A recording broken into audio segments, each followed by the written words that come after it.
If you enjoy watching Common Ground online, please consider making a tax-deductible donation at lptv.org.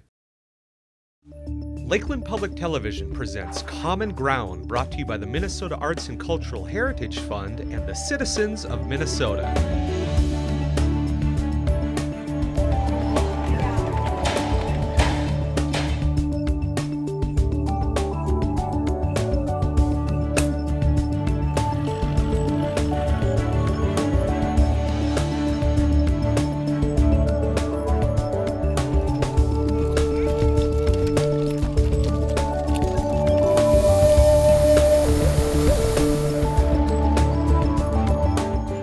Welcome to Common Ground. I'm your host, Scott Knudsen. On this episode, Chef Sean Sherman brings Dakota and Ojibwe meals to fine dining using traditional foraged and cultivated ingredients.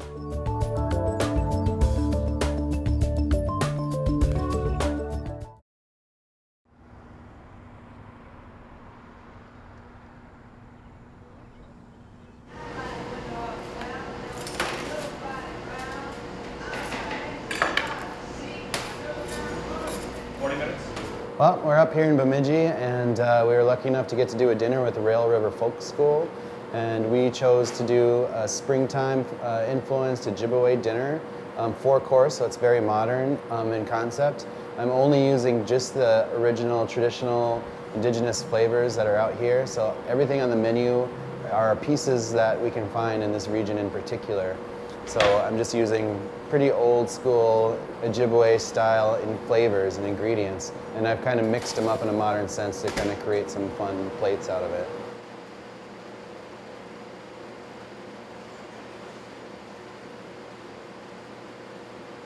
I'm just kind of waiting on stuff to cook. That's some Leech Lake hominy. This is just rendered duck fat.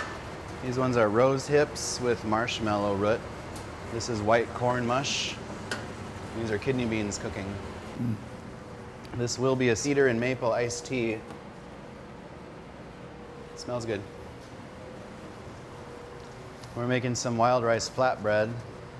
That's thin enough? Yep, looks perfect.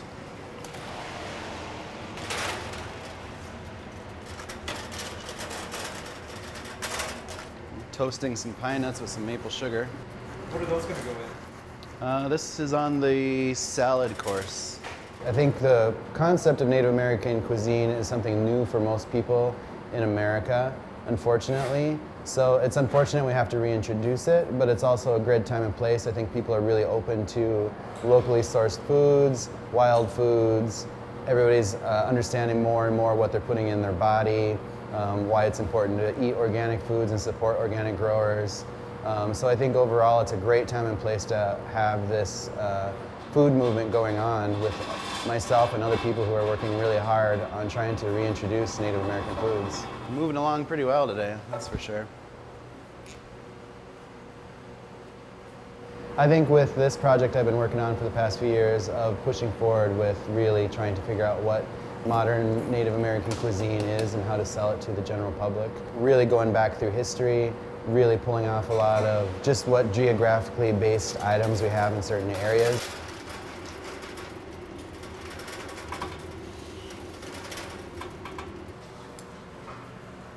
These are rabbits that are just stewing down in cedar. Now, is this dish, cedar and rabbit, is that a traditional Ojibwe dish? I know that cedar was used as a seasoning and flavoring for a lot of stuff, and it's something that's easy to do. And cedar's, got a lot of purposes as far as just the flavor aspect of it, making teas out of it, burning it for religious purposes. It's a pretty special one in general. So I couldn't say for sure, but all of these are traditional flavors and ingredients, and I would imagine something like this was similarly done because it's such a simple style of just cooking it down in water till it's going to be nice and awesome. Cedar, just the smell and the aroma. I mean, it's all around us right now at this moment. Like, it's pretty awesome, and I think it's just a great match with the rabbit because it's just rabbits aren't really gamey like a lot of game, so I think it's a nice kind of tender, delicate meat that the cedar will really help kind of bring all around flavor. This is Trevor. He's helped us before with some dinners here, and it's just fun to work with him. This is rendered down duck fat, so this is basically like duck chicharrones.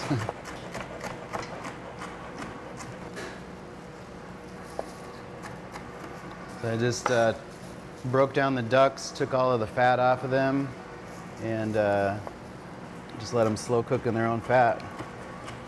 These are the gizzards that I let cook in the fat also, and the hearts. Ducks and geese are great for getting the fat off of them. You probably almost get a cup of fat per animal off of it. So these naturally rendered fats like duck fat and some of these animal fats don't have the high heat content as some of the oils that we're used to. Some of the nut oils work out pretty well on high heat, but it's just more delicate, and there's a lot of times, you know, it's just more seasoning, and a little bit of fat goes a long ways, really. So it's used as more a preservative. All this is still new. I'm still constantly learning as I'm going right now. I'm just trying to take all the flavors that we have, and I'm not using any outside ingredients. Anything I can use, my pantry exists with what's around me and what's in the regions that I'm talking with. So since I'm specializing with Sioux and Ojibwe foods in particular, it's just all the foods that were within this Great Lakes region, pretty much all the way out to the Black Hills, maybe even out to the Bighorns at that stretch. But there's a lot of flavors in between there. I think just getting people to understand what these flavors are first off, then they'll start to really understand what the whole thing is about, to realize that there's so many flavors in our geographical area. And since I'm specializing in just the Sioux and Ojibwe, I have quite a big range of foods to play with between Black Hills, Bighorns, all the way out to the Great Lake regions here. Since I'm up in this region in particular, and the Anishinaabe are here, I'm using their flavors from these forests. Like I said, everything on this menu can be found within a 1 mile radius at this point in time. If you wanted to go out and find all these flavors are right here. Yesterday we got up early and we went to see what we could find for fresh foods. We were lucky enough to find a few wood shelf mushrooms. They were a little bit immature. They're going to turn into lobsters pretty quickly. So in about a week, those mushrooms are just going to blossom into huge, like reddish and white mushrooms. So they're going to be pretty cool. So we're a little early on them, but the ones we have are going to be some nice pieces. And just a bunch of little fresh greens that we can use on the plates to really kind of help out some of the plating concepts that we're going to do here tonight.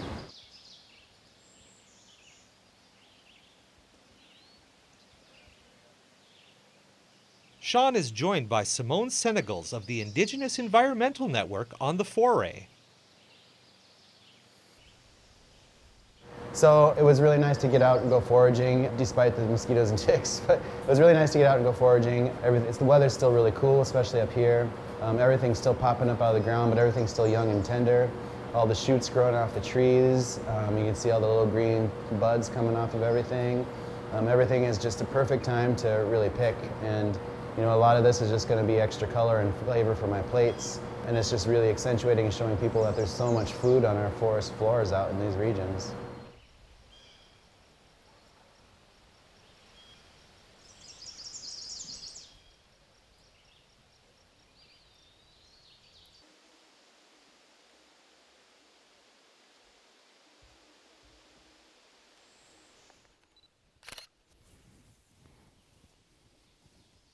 I'm just gonna pick up a bunch of dandelion just because that's on the menu.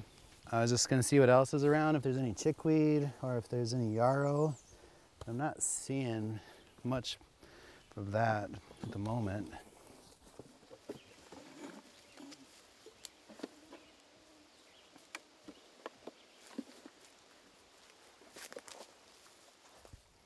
And then I want to get some tree stuff. But that'll be further up here. Oh man, they're just swarming.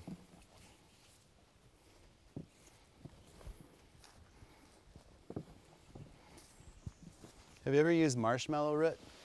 No, I was wondering about that. I brought some with me. Really? Yeah. I want to see what it looks like. It's just powdery, but you can, it makes really cool salves, so you can pretty much mix it with anything. So I used to use it for blood clots and stuff, or wounds, because you can just kind of mash it up and it'll just like stop the bleeding. You just kind of make a little poultice or whatever you call it.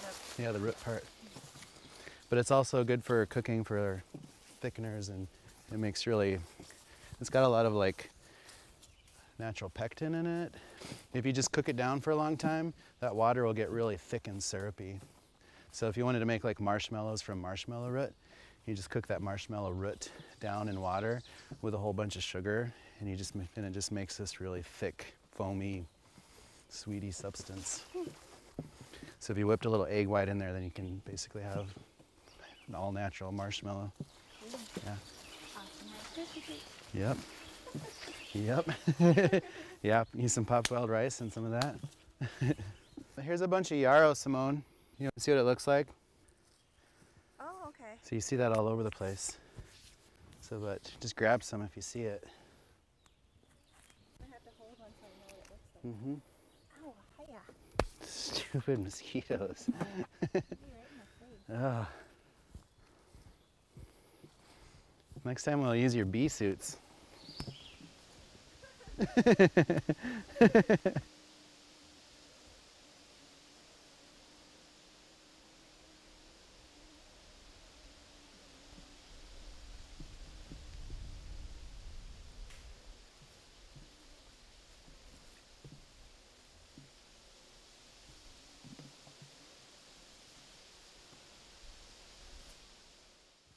I know there's a little pond over here somewhere.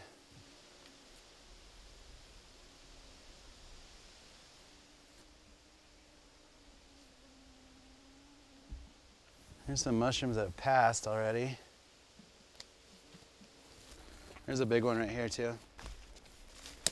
I'm just gonna take this. It's a little wet. I think they're just wood shelf mushrooms.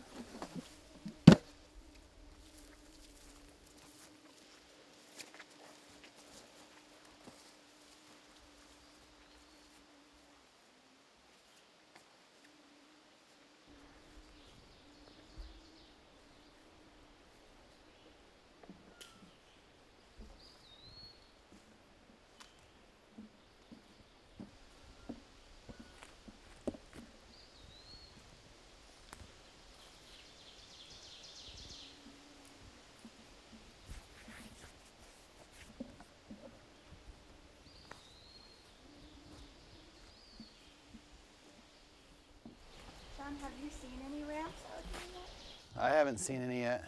You remember what they look like? Kind of. Yeah. You can kind of tell because they usually have a big patch of them. They're just like out like They kind of look like a, I know.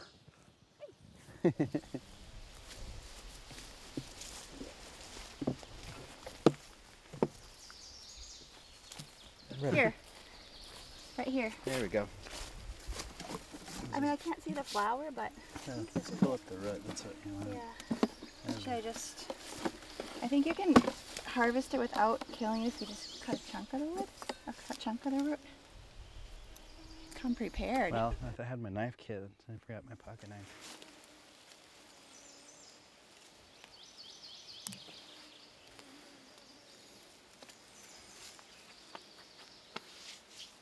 A little frog. Ooh, gosh. Oh, there's the flower. See? Oh yeah, Kinda nice. done. I mean, that flower's old, Yep, but I mean, this is like all the... that's perfect. Yeah.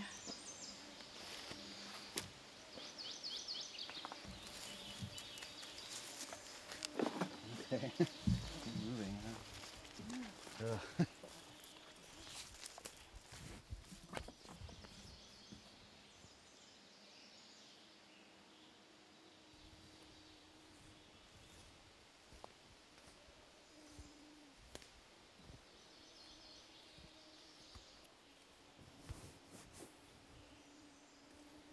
It's pretty nice land back here, though. Yeah, I think that would be a good thing. Next time, long sleeves and mosquito hat. That was intense.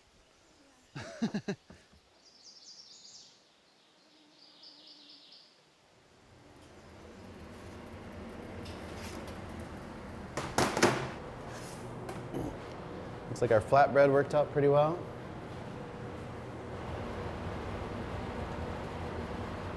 So It's gonna be a little bit of maple and cedar iced tea.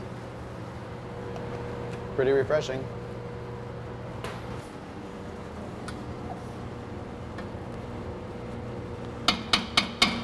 Kidney beans. All right, so then next we're gonna start the cornbread. I'm gonna get that recipe out for us real quick. This is a little bit rose hips and fresh marshmallow root. We're gonna make a glaze out of this.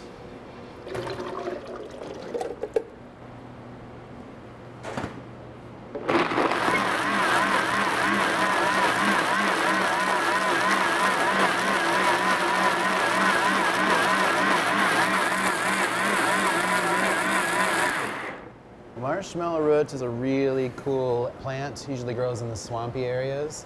One of the best uses for marshmallow root that's been around for a long, long time was to turn the root into a poultice. It would basically, if you had a wound, it would clot the blood immediately and to stop it from bleeding right away. So it's just one of these like amazing plants. If you're out there and you get stabbed in the side or something and you're Rambo, you can find some marshmallow root, grind it up, slap it on your wound, and it'll stop that bleeding. It's really cool. But in a culinary sense, it's a thickener. You can actually make natural marshmallow out of marshmallow root just by cooking down, grinding the root down into a powder, cooking it with water, sugar, and bam, you know, just cook it down into a thick substance and it'll solidify into a nice spongy. It won't be like the commercial style air-induced marshmallows that we know of, the foam-induced ones, but you know, there's plenty of recipes out there for a thick, creamy, all-natural marshmallow just using marshmallow root. Well, we're getting pretty close to the dinner side of stuff, really.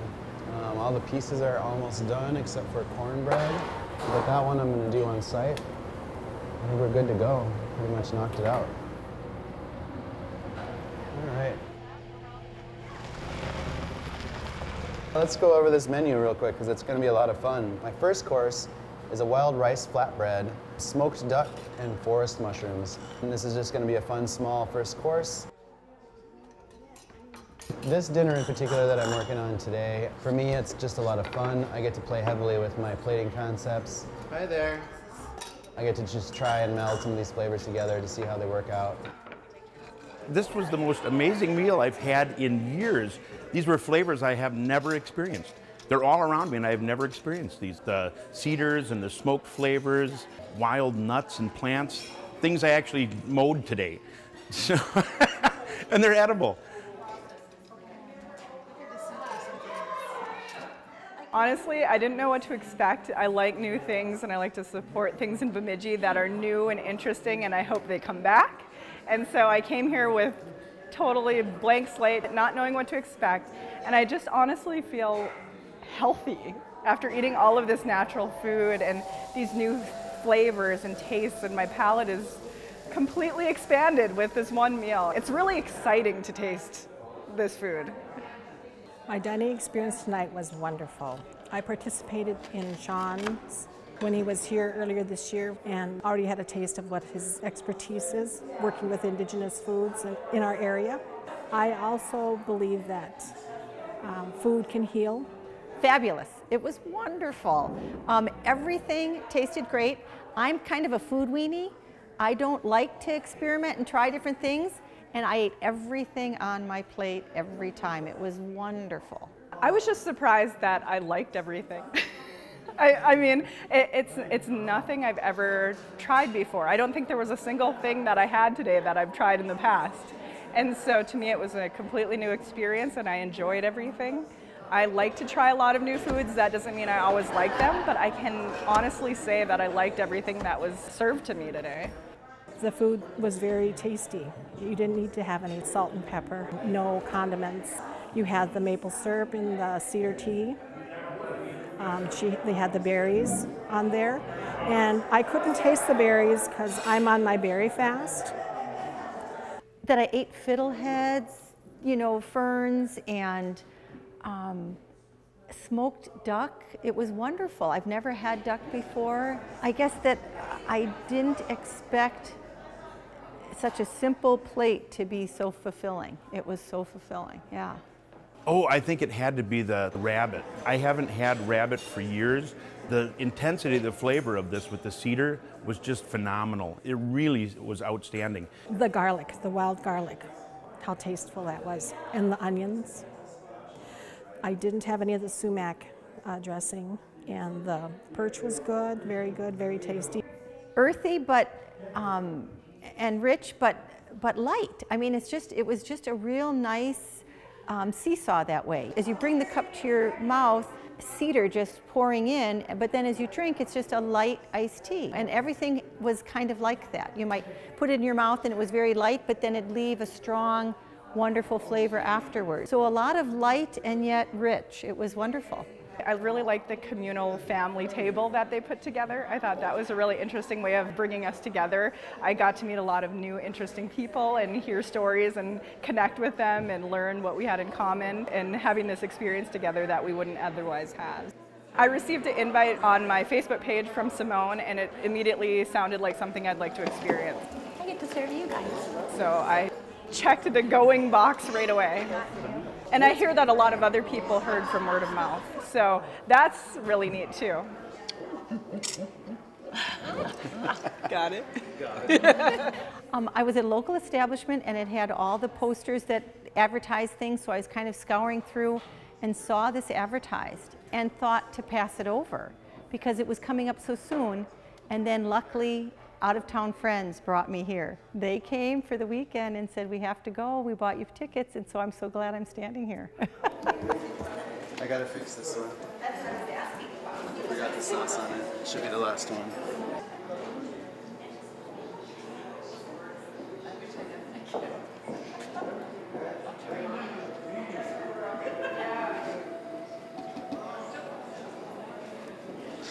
Should be the last one, right? It made me feel good. It really made me feel good listening to all the conversations at the table. Was able to visit different people. We talked about their gardens. We talked about them with their going out and berry picking. A community dinner is an enriching experience separate and apart from the wonderful food. So being able to share this with other people you don't know, and get to know one another, have that conversation, enjoy the food, enjoy each other's company. That's as much of what was fulfilling about today as anything else, yeah. It made me feel like I'm in the North Woods. I mean, it really is a meal from a place. Most of what we get in the world today is processed and shipped 1,000 miles. This all came, as the chef said, you could find it within a mile of here. So it really is redolent of, when I take a walk in the woods, those were the scents I was smelling. The mushrooms and the ferns and the cedars and the berries, and it was just great. Having these foods was like a really visceral experience. It felt like you were experiencing nature, like you were seeing things, and it was colorful. It was almost bringing together all of your senses. It was gorgeous on the plate. It tasted wonderful, but when you walked into the doors, the first thing you smelled were all of these new aromas that had never entered your consciousness before. It was an experience all around for all your senses. I think it would be fabulous for the community on a wider scale to have access. But just today, I feel honored that Sean came down here and did this for us. Any community would benefit from, I mean, there's all this effort on eat within 100 miles. Well, this is the original eat from your backyard experience. And so it really was helping put a new perspective on an important idea. And I think it's just a great connection for a community to be in touch with that history and make it our present. I mean, it doesn't have to be history. It should be our present. And so I liked that. It would also bring the family unit together because the family can go out and forage together, and that's a teachable moment with your grandchildren and your adult children. Well, it would help very much with overall well-being, for one thing, by being outside in the woods, foraging. It also would help with finances. Well, it would decrease our diabetes because it's not processed food, it's low fat, it all has the minerals in it that we need for our muscles and our cardiac. It would just make us healthier. I think it just makes Bemidji feel more hip. I know it seems like we're a really small community, but we have such interesting flavors in terms of our arts and our food and our culture here that to bring something new into the mix is exciting for us. I think with myself and the other people who are working really hard to help reintroduce Native American foods and get it out there to the general public, I think it's just a really great time and place for all of us to be working on this. I'm really excited to be able to work with the Sioux foods and the Ojibwe foods. I'm really looking forward to doing some dinners out in my home territory or around the Black Hills and Lakota territory. If anybody is interested in looking into working with me and some of these foods, my website is up. It's www.sioux-chef.com, and it's SIOUX. So all my information is up there. I try to take as many events as I can. I can't promise anything, but people are welcome to contact me anytime if they have any questions or are curious about setting something up.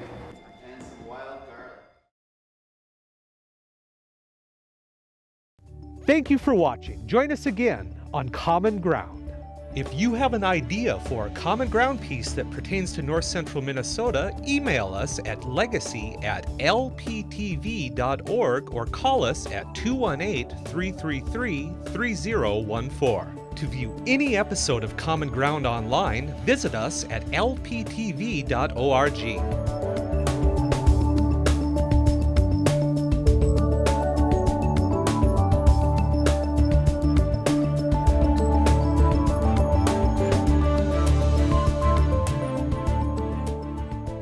Episodes or segments of Common Ground, call 218-333-3020. Common Ground is brought to you by the Minnesota Arts and Cultural Heritage Fund with money from the vote of the people November 4th, 2008.